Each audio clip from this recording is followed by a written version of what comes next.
I just want you all to know that you've been making up rumors that my movie was coming back for years now. In 2008, they were saying I was getting a sequel on Facebook. Well, guess what? I'm back, baby. It's showtime. I realize it's not a good impression. What's up, Flick fans? Beetlejuice, Beetlejuice, don't say it again. If you say it again, he shows up. I'm right here, baby. The living, the dead, can they coexist? Now's my chance. After family tragedy, 3 generations of Deetz family return home to Winter River. Still haunted by Beetlejuice, Lydia's life has turned upside down when her teenage daughter, Astrid, accidentally opens a portal to the afterlife. This is directed by Tim Burton. Let's start there. Tim Burton. I love a lot of his older movies. I don't like a lot of his newer films. I feel like he just hasn't had the juice as of late, so I was excited to see Beetlejuice again, obviously.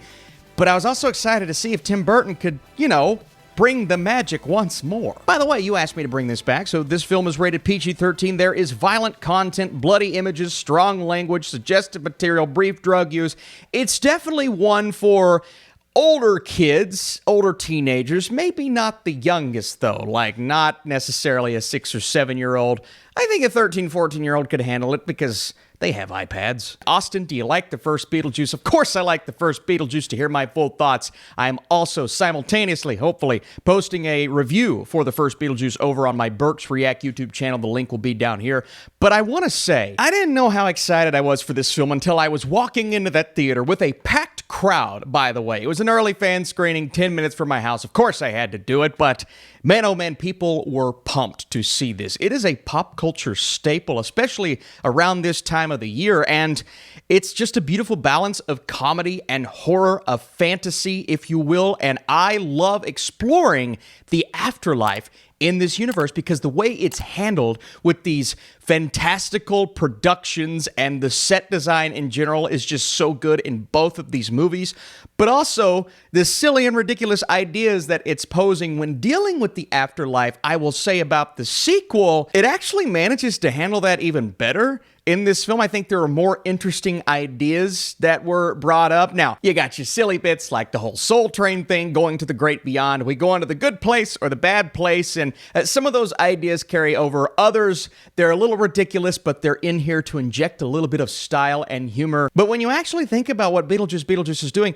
it's handling death in a very interesting way, not necessarily a way where all of our family members are mourning when someone passes. They are, absolutely. But because the Deetz family is so aware of how things work because they saw it in the first movie, it's more so a celebration of life. So the death we're dealing with at the beginning of this film, you don't see a lot of what you would normally see in a movie like this. Even a comedy, right? It's handled in a very authentic way, which I appreciate. But there are things that happen throughout the film that in reality would be tragic, especially if a lot of things would have ended up happening the way that they were going. Yeah, very tragic, but because almost everyone in this family is fully aware of how this works, they handle it in such a different way. And so the ideas that a silly little sequel to Beetlejuice is posing are actually a lot deeper than I expected. And I found the themes to resonate even more. Austin, who cares about the themes? It's a horror comedy.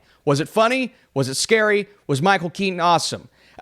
Yes, kinda, absolutely. Michael Keaton is amazing in this film. I mean, just as good in this movie, voice is a little deeper for sure, but just as good as he was in Beetlejuice. He's bringing the charm when he needs to, but he's also on the run because his crazy ex-wife, well, she's crazy. She's hunting him down, and she's doing everything she can to find him. Now, that story point, I think, was a little too much because there's a lot going on in this movie, and that was the one that I felt fell the flattest. But what it gives Beetlejuice the ability to do is inject even more humor than we already would have in the story, and that was great. There's even a backstory given to Beetlejuice here, and I thought that was going to be ridiculous. I rolled my eyes at the thought of it, but you know what? It was actually handled to perfection, and that little voiceover thing that he did was really funny. Now, Monica Bellucci, who plays Dolores, she wasn't really given a lot to do. She's definitely threatening, and they put that on display. The way they did that with CGI and practical effects, a nice mixture there, was awesome.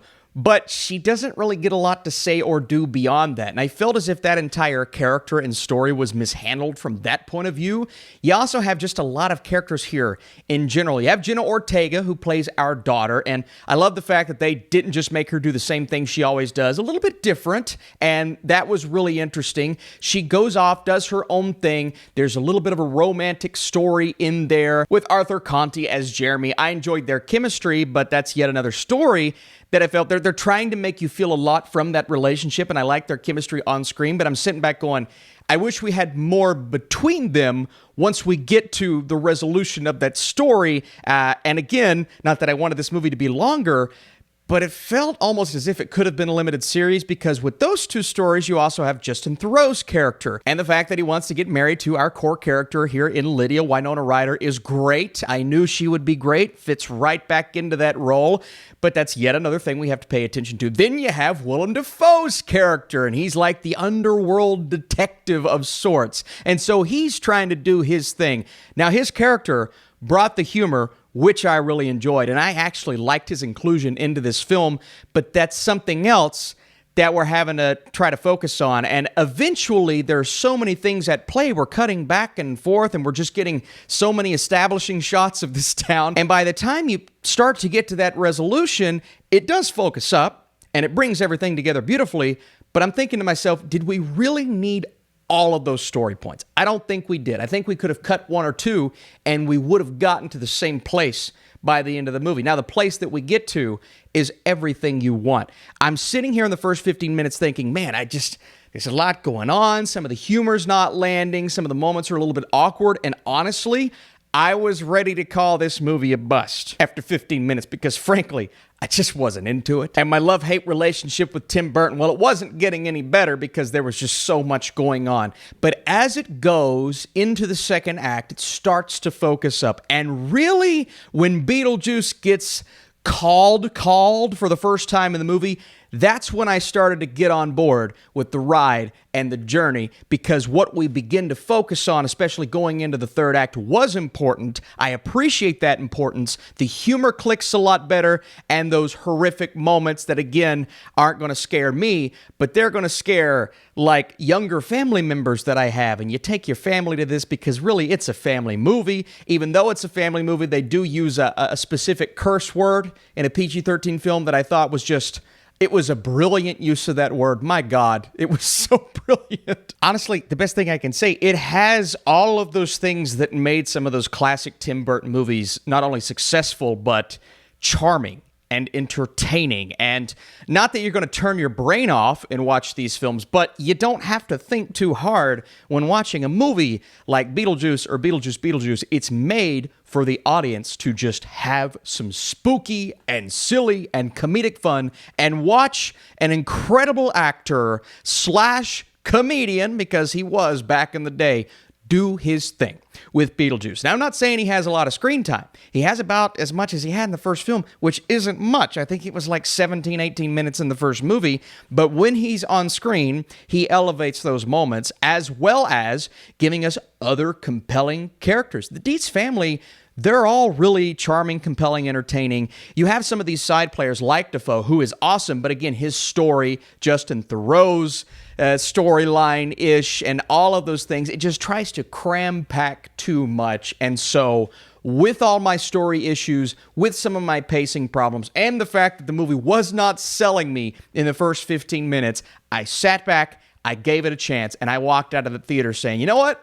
I was entertained, man. I had some fun. Not all the CGI looks good. Some of the CGI is a little cheap. Doesn't look great. But you mix those two things together and you get something that, like, subverts reality in this crazy way. And there's even an animated sequence, a claymation sequence, which felt just so Tim Burton. And I love the fact that he integrated that in there. And so, a little bit of sequelitis, for sure. Way too many things going on, for sure. But again, it all does come together, and that final sequence in the church was so freaking entertaining. Before I give you my score, I want to step back and say thank you all for watching and supporting these reviews. I know I say it all the time, but it means the world to me. If you want to drop a like, it's the best way to support this channel and grow this channel, and it tells me you like these kinds of reviews. And if you want to drop a like for the new background, I may keep it.